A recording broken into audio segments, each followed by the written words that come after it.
Insiders, and I am happy to bring you the draft analysis for our WBE team for the Newcastle Nidokings. So if you didn't know, the WBE is a new competitive, well, semi-competitive Pokemon Wi-Fi league that's starting up. I am a part of it. There's a huge amount of like really big PokeTubers that are part of it. I'm really excited to get started with it. If you haven't seen the announcement video for that, you can go and watch to see who is part of it. But this is our team. This is our draft. We drafted, and there will be a there's going to be a draft live stream. It's over by the time you're watching this. You can probably watch the VOD on A-Drive channel. But we have the draft for our Newcastle Nidokings. I'm wearing the Newcastle Nidokings shirt because I'm excited, I'm hyped. And if you guys want, we get a store going up so you can purchase the Newcastle Nidokings shirt or the Newcastle Nidokings or anything you want. So if you're interested in that, let me know. But what I'm gonna ask you guys to do is I need your help because I have been out the game for a long time.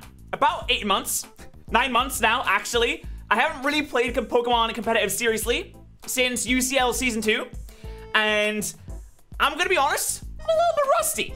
But we have our team here. So if you guys see anything really cool, any cool combinations we can pull off, any cool movesets, anything that could be like, anything that could really help us win here, let me know in the comment section below. This is a semi-competitive league, so it's not really about who wins and who loses. It's mostly just about having fun with this, which I'm gonna try and have a lot of fun with this because, you know, I enjoy leagues. I enjoy leagues, but without further ado, actually there is a Google Doc you can have a look at. It is this one.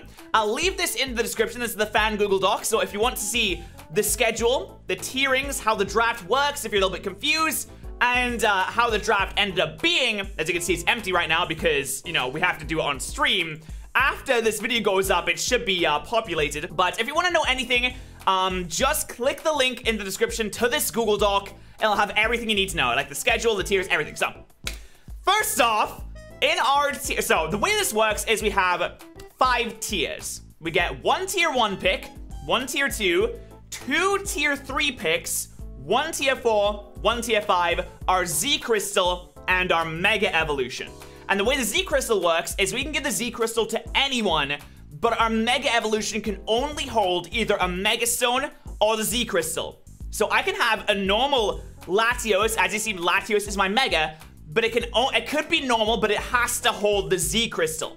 So that's the way that works. It either has to be Mega or Z Crystal. It can't hold a normal item since that is the Mega that we drafted.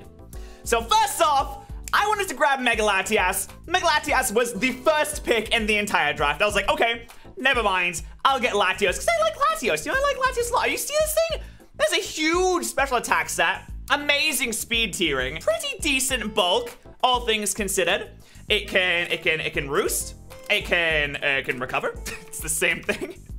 It can Calm Mind setup. It can Dragon Dance setup. There's so many things that you can do with this Latios. Also, I can give it my Z Crystal. Now, the Z Crystal that I drafted was Darkinium Z. And you can see my full draft right here. So the Z Crystal I drafted was Darkinium Z. You know, once a Z Crystal is drafted, it is taken away and no one else can draft it. So I grabbed this, which I thought was pretty good. So if there's any ideas you can think maybe we could use, we don't have to use the Z Crystal with our Mega Evolution. We can use the Z Crystal on any Pokemon we want.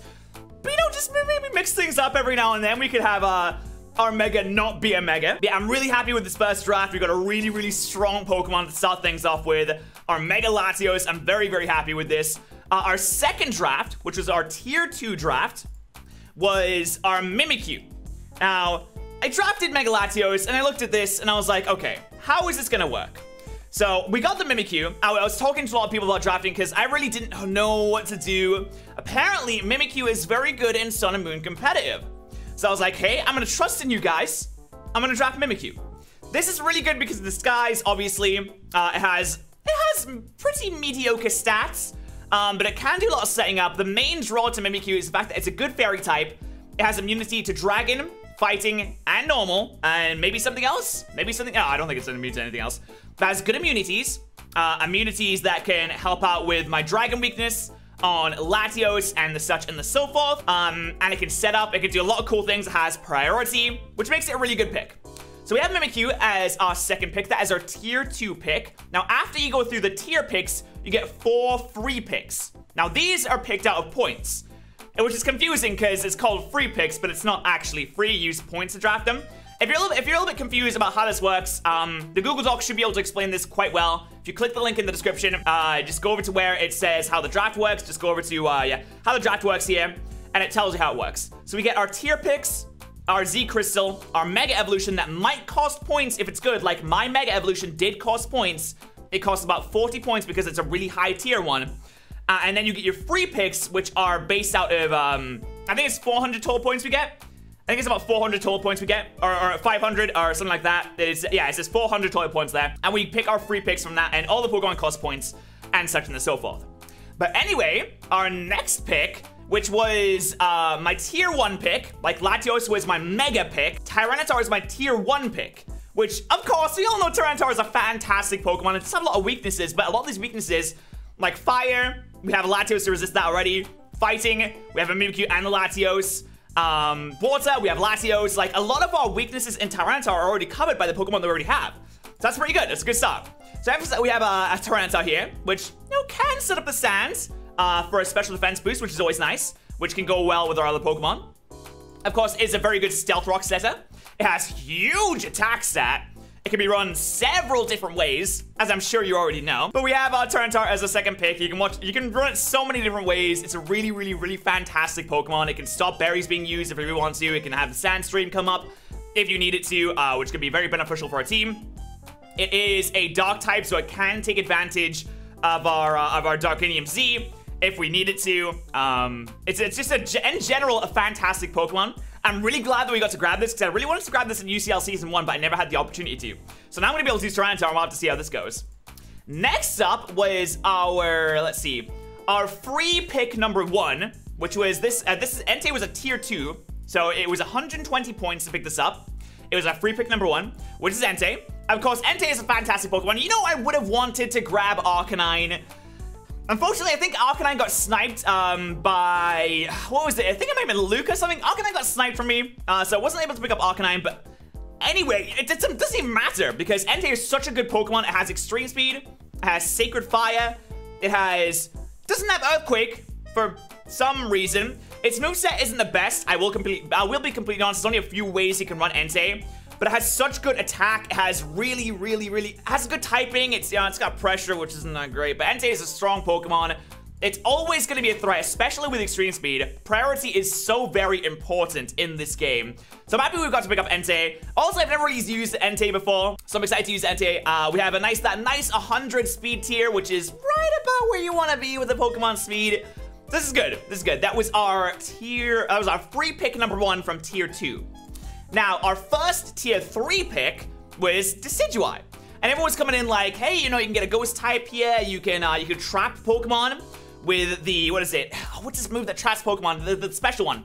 It makes you, hold on, I'll reference good old Smogon here. I'll have a look at good old Smogon. I know looking at Smogon isn't the most professional way to do things, but we'll have a look at Smogon anyway. Is my internet, you doing all right?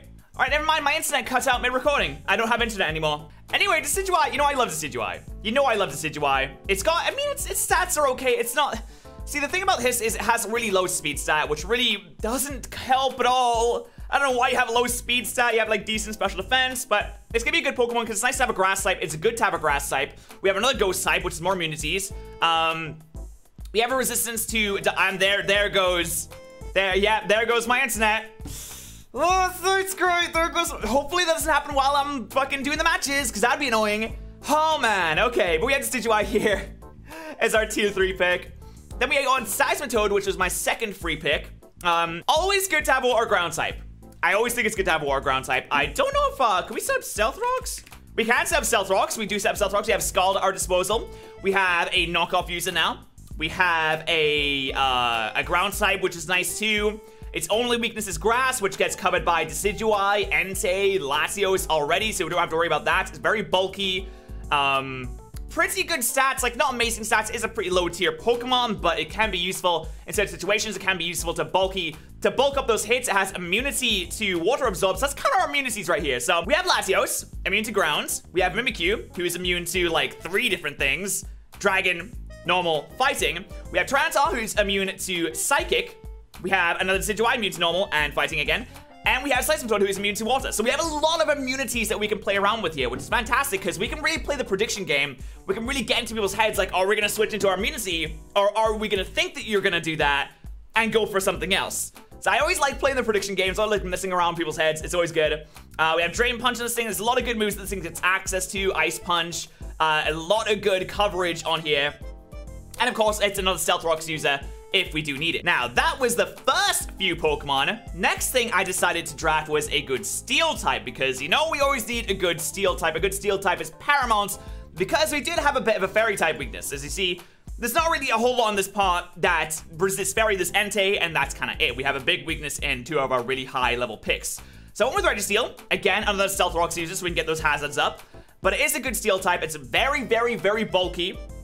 Now, unfortunately, it doesn't have really reliable recovery. Like, it can rest. But we can get, like, Toxic off. We can switch into Fairy types and not have an issue. We have Iron Head, obviously, for good stab. And honestly, it was mainly a draft just to have that good Steel type to fight against those Fairies. That was the main reason that we drafted Reggie Steele. And it's a pretty reliable Pokemon. I fought against it in the past. It's proven to be really annoying, really bulky, really hard to take down. So that's good. I'm happy with that. Next up, we drafted this is our second tier 3 draft. Reggie Steele was the tier 4 draft, so I went back to tier 3. And we got ourselves a fast electric type that can set up even more hazards. Oh, I love hazards. Oh, I love hazards. We can set up sticky webs with this, and this is good. Obviously, it's nice to have a fast electric type. Base 108 speed, very, very good speeds here. Unfortunately, not quite up there in the 110, but that's fine. We'll deal with it. It outspeeds most Pokemon in the metagame anyway, which is really what I was going for there. Obviously, electric types are very good with things like Volt Switch. A bug type is very helpful against Dark and Psychic types, which we might have a bit of an issue with. But all in all, Galvantula is just kind of here to maybe set up sticky webs from time to time, maybe do some Volt Switch action, and just kind of get into people's heads again, because I love doing that. It's my favorite part of competitive battling. Like, oh, what are you gonna do? What am I gonna do? But moving on to what was this? This is our third free pick, which was Hawlucha. Now, this is me grabbing something with another high speed tier, which is also immune to a few, or immune to ground at the very least. Anyway, we have another ground immunity here because we do have a few. We do have a few ground type weaknesses in Reggie Steele and Entei and Tyranitar, so it's good to grab another ground type immunity. Pretty fantastic there. Also, this thing is pretty good. It can set up, it can do this, I can do a lot of nonsense, really. It has Unburden, which makes this thing like the fastest thing in the metagame. If I had something for, say, like a Citrus Berry, we get hits, we go down to low health, or a Focus Sash, we use Swords Dance, we're now the fastest thing in the entire game, and we have +2 attack. You know, there's a lot of cool things you can do with Hawlucha. Like I said, if you have any suggestions for what we could use, maybe in the comment section below. If you have any cool ideas. But Hawlucha is really just here to fill up that flying spot. I don't think we have a flying type yet. To fill up a fighting spot, we don't have a fighting type yet. And to be another fast Pokemon for us to use. And towards the end, I was kind of like, I don't really know what to draft now. I was just kind of like taking suggestions from people because I was dealing with a lot of other stuff. And everyone said, hey, just grab Garbodor. You know, it's a poison type. It'll help you deal with fairies. It can set up more hazards if you really want to. You know, like toxic spikes, spikes, things like that. I was like, okay, that sounds good. So I grabbed Garbodor. A nice little poison type, fairly bulky. I don't know why Garbodor has such bad stats, though. It really does. That's terrible stats. We have Stench here if we want to play the RNG game. We have Aftermath, which could be fun to use. I don't know, Aftermath, perhaps. It's a poison type. It doesn't really do a whole lot apart from kind of like, I guess it can use Clear Smog to get rid of all those threats that are setting up. And maybe. But Garbodor is just here to act as like another fairy type counter. We have Reggie Steele here, but it's not quite enough, you know? And then Stoutland's coming in out. Everyone was like, dude, get Stoutland. And I was like, why? But it has Sand Rush, which makes it super, super, super quick in the sand. This is good because, of course, we have Tyranitar. So if we set up, I mean, it has Intimidate too, which also makes it good, but I don't think I'll be using a whole lot of that. That brings up to 160 base speed. Now, if I give it something like a Choice Band, Return, it's gonna outspeed everything. It's gonna hit super, super hard. I can make it Adamant, Choice Banded in the sand. It's gonna be doing so much work. It's absolutely fantastic. I don't know if I'll ever use Stoutland. The fact that this is just here, just on the off chance, it's pretty cool. It's pretty cool. I like it. It's gonna be super fast. It's just kind of here to do its own thing. Maybe bring it in with Tyranitar if we need it. But we could play around with that a little bit. That'd be fun. But that is the draft for the Newcastle Nidokings. Like I said, if you want to see all the drafts, click the link in the description to the fan doc, or the Google Doc that fans can look at. The first match will be going up on the 10th of September, and I believe it is me against Pokemon Trainer Steve, or Battler X, or Magnitude, however you want to call him. So I'm excited for that. I'm excited to battle. Like I said, this is a very kind of casual league. We're not going to be caring too much about wins and losses. We're going to be just building teams, going against each other, just trying to have fun, you know? So don't take it too seriously. Please, you know, if I lose a match, don't be like, oh, Predators, you fucking suck. Or, oh, he only won because of RNG. Because no one cares. No one cares. But thank you so much for watching. If you enjoyed this video, please be sure to destroy the like button. If you're excited for the WBE, our new league, be sure to destroy the like button. Thank you so much for watching. And I'll see you guys next time.